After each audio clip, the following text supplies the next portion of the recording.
So section six is just, again, it's just very important. But the first question here, how do you define health?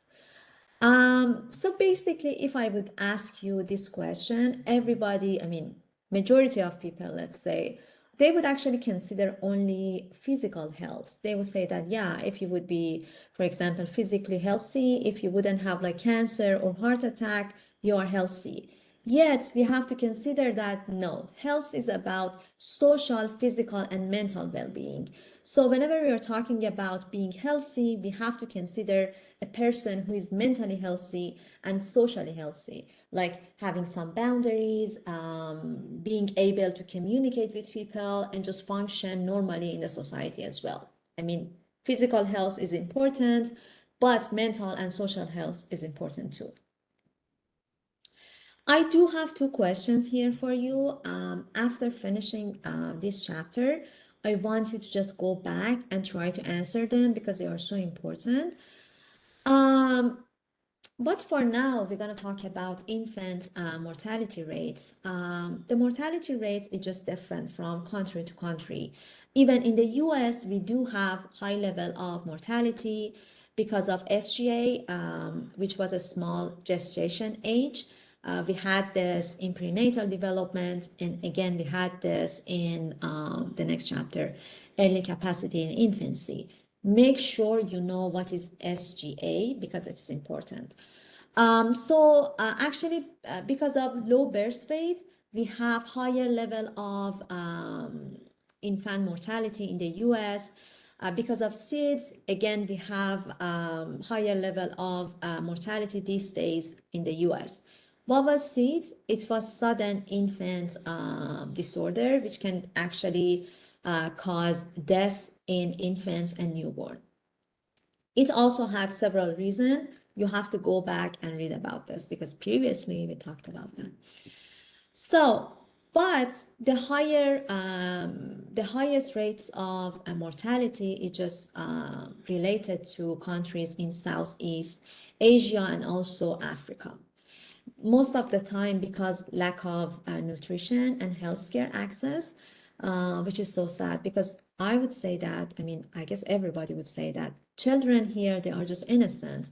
And like the government and the country should actually consider providing enough nutrition and healthcare access for them. We're going to talk about this more, but here, basically, it's just talking about physical health in infancy. We know that accidents, again, SIDS, can cause the main reason of death in children and infants. Timely immunization is just so important as well because they are just key to prevent children from being sick. Basically, children's body doesn't have like that kind of protection to actually help them to fight with specific disease. So they do need that kind of immunization to just protect themselves. Also, caregivers' health is important in children's health as well. For example, a mom who is suffering from different sorts of mental or physical health, they might actually either pass this kind of problem to their children because we know that some sort of depression or mental disabilities, they might be based on genetics. Or, I mean, same goes for the physical condition. So caregivers' health is also important. The last one is the one that I already talked about, poorer health condition and status. Some families, even in the US, they cannot provide health care access to their children. We all know that there are just some parents that they cannot afford health insurance. So basically, whenever the children, they are sick, they cannot actually take their child to the doctor for at least a visit. Worst comes worst, they cannot even provide food for their family members and for their children. So this kind of stuff all can impact children's health as well. As for example, if we wouldn't provide vitamins or specific nutrition for newborns or for young children, they cannot develop normally like typical developed children. So all of them can actually hinder them from being healthy. There are like two other concepts that's so important in early development and infancy. The first concept is breastfeeding. We all know that out there, everybody just saying that, yes, breastfeeding is just so good. It can help mom to fight postpartum. It can help mom to just actually give children the nutrition that they want. But the problem is some mothers, they are not able to do breastfeeding. So I feel like society and like in general healthcare system actually pushing women to do breastfeeding without actually considering their mental state. So while breastfeeding is just so important, you have to consider that this is not for everybody. Maybe there is a mom who is not mentally ready to do breastfeeding, who might have some trauma in their childhood. So if they would just push them and say that, yeah, breastfeeding is just so good, you have to do that, it is just extra pressure for mom's mental health. So that actually circles back to the idea that I already mentioned. Being healthy is just about being mentally healthy. And you guys, as developmental psychologists, should have the same mindset to just whenever you are seeing a patient or whenever you are just seeing a mother child, you have to just consider that as well. The other one is malnutrition. We talked about this. It can cause lower resistance to disease. It can cause lower physical activity and even lower rates of cognitive performance in children. Malnutrition can cause different sorts of disease. For example, anemia, we already talked about this. It is just lack of iron in children's body. We talked about this when we were saying that, yeah, sickle cell anemia, which is basically more common in African American population. But in general, when your blood cell cannot just actually have enough oxygen and cannot just actually supply body, you might have, it might cause you some sort of problems, like different levels of problem. And this actually can be because of iron deficiency. So if children, they wouldn't get enough iron from their food, they might actually develop some sort of anemia in themselves, and they might actually pass that to their own children in the future. Because anemia, yes, it might be based on environment, but it might actually stay in you. So you might actually give that to your children as well. Another sort of malnutrition could be marasmus, which actually all about low calorie intake. You can see some sort of pictures here. There are like more malnutrition disease that you can find them in your book. They are important. Read about them. And yeah, they are so important. I just wanted to say that it actually makes me really sad whenever I'm just seeing that how just not having food, like not having enough nutrition in the environment can impact children. Yet children, they are just innocent. I mean, they just came to this world and like sometimes, yes, parents, they have to actually think about this. If they cannot afford, probably they should just postpone having children. But like I feel like the most part is just about the government and country. They have to just provide food at least for children. So that actually, like always, I'm talking about this part. It just gets me. Um, so yeah, let's move on. So about the sleep, we already talked about this. We know that children gonna adapt to the household. They can just pick up parents' pattern, and they can just understand that, okay, if parents are up all the time, like even throughout night, they could just be up based on parents' job and parents' activity. But at ages like, for example, 3 to 5, children sleep 12 hours per day, and this is actually can help them to develop normally. And just sleeping is just so important for children. It can just help them to just process everything better.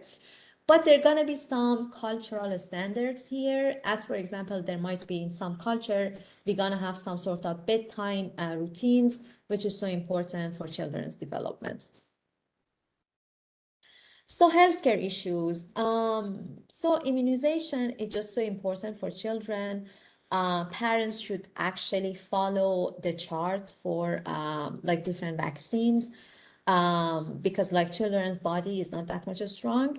So SIDS, again, it's just very common, especially in United States, and you can see number here. But you can find more stats and numbers in your book. Read them carefully because they are important again. Here there is a chart about like different types of vaccination and at what age parents should just follow and go to the doctor or their provider to just get that sort of vaccine for their children. I found it very interesting, so read that whenever you can. But they're not going to be like exam question that I would ask you. Okay, for example, at age 50 months, how many vaccines do we need? No, the question is not going to be like that. So how we can reduce SIDS in children? They're going to be like different criteria that we can just follow and just help children to tackle SIDS and be healthy. For example, a sleeping position is just very important. Whenever we actually putting baby to sleep in their stomach, it might cause some, hazard for them. For example, they cannot actually breathe well. So it's better to just not put them on the stomach. Overheating in the room is also very important. I mean, it shouldn't, the room temperature should be in a specific range. It shouldn't be too hot. It shouldn't be too cold. Secondhand smoking is also important. What is secondhand smoking? It is basically whenever, for example, mom or dad, they are smoking in the same room as the baby is. We shouldn't actually put baby in that condition because their system is not actually adjusted to just be in the same environment as someone who is smoking. Also, preterm baby, they are just more vulnerable in general. We talked about this in early capacity in infancy, in, I guess, chapter 5, in which, because babies, preterm babies, they did not develop normally, so it's just, they are just more sensitive to some sort of bad condition in the environment. So we have to be extra cautious when it comes to preterm babies. I do have two questions here for you. I want you to actually read the book and then get back to these questions and see if you can answer them or not. There are also some health problems in childhood. For example, obesity is just so common in the United States. Eating disorder or poor body image is also very important. It was actually those eating disorder that I was talking about, bulimia, anorexia nervosa, and also binge eating disorder. Make sure you know the differences. Make sure you know when they're gonna happen in children and whether there might be any differences between boys and girls. Of course, there might be differences between boys and girls because all of the pressure that the environment and the society gonna put on girls, like they always do that. So substance use in adolescence is just related to like the environment. For example, if children, they would be in a bad neighborhood, the probability of using drugs might be higher for them. There are gonna be some risk factors besides the neighborhood, family condition. For example, if parents are just fighting all the time, if there might be extra level of anxiety in the household, children might just actually go for drugs. So when it comes to that kind of problems like substance use, we have to actually consider the big picture. We should just consider household, neighborhood, their performance at the school. then we can just actually give children some solution and just help. So I already talked about chapter 6. It is important. There are going to be some questions about chapter 6 in your exam, but we all know that chapter 4 and 5 is also important. So make sure you're going to read book because this is the main source. 100% of your questions going to be from the book. Lecture is also important. Make sure you're going to watch the video, especially the part that I already said that they are important. Study guide can also be helpful. I wouldn't say that 100% of the questions are coming from a study guide, but I would suggest you, after finishing the book and the lecture, go and check the study guide and see if you are able to just answer like different questions in it, or you're able to just answer and define different terms. Because like I would say that like questions in the study guide gonna be most likely in your exam. Again, it's gonna be like 85% of your exam question, but 100% of your exam question gonna be in your book. So read the book carefully. With respect to your exam, it's gonna be 42 questions. It's gonna be multiple choice, again, matching. There might be some short answers, but it's not like heavy work. I wouldn't ask you to just define everything. The good news is there is no camera or lockdown browser for your exam. Yeah, you should be happy. I worked so hard for that. I spent a lot of time emailing back and forth, but still, I mean, I'm so happy to address your concern. But you're gonna have time limitation. For example, if your question is just 42, you have like 90 minutes to just answer all the questions, and it's gonna be only one attempt. It's not two attempts like before, because like it's gonna be either this or that, right? You cannot have it all. So we're gonna have one session before the exam. Your exam gonna be started from Monday, like next Monday. So on the Friday before the exam, like this Friday, I'll ask everyone to just read the study guide, read the book, and check the lecture, and just come to me with whatever question that you have. We can just go over the study guide. I can just answer your questions and make sure you're gonna be ready for your exam. What else? Oh, it's gonna be like 1 hour, maybe 10 to 10:45 or 10 to 10:50. You don't need to just stay the whole time. You can just come, just stay 10 minutes, ask your question and go. So, I mean, it's not mandatory office hour. It's just totally just for avoiding any future confusion. Because like I thought study guide 1 was clear, but I found that it's not. So I just want to make sure everybody knows how to read the study guide this time. Because like the way you should look at each concept and at each term, it just broad. You wouldn't just come up with just one answer, like one sentence for each question. It's gonna be maybe like 2 pages of the book, which you can just actually summarize them to just, I don't know, maybe just 2 paragraphs. But you have to just read that part carefully, because I mean, the question is going to be more conceptual. They're not going to be factual, like literally in the book. You have to just understand the material and apply your understanding to answer the questions.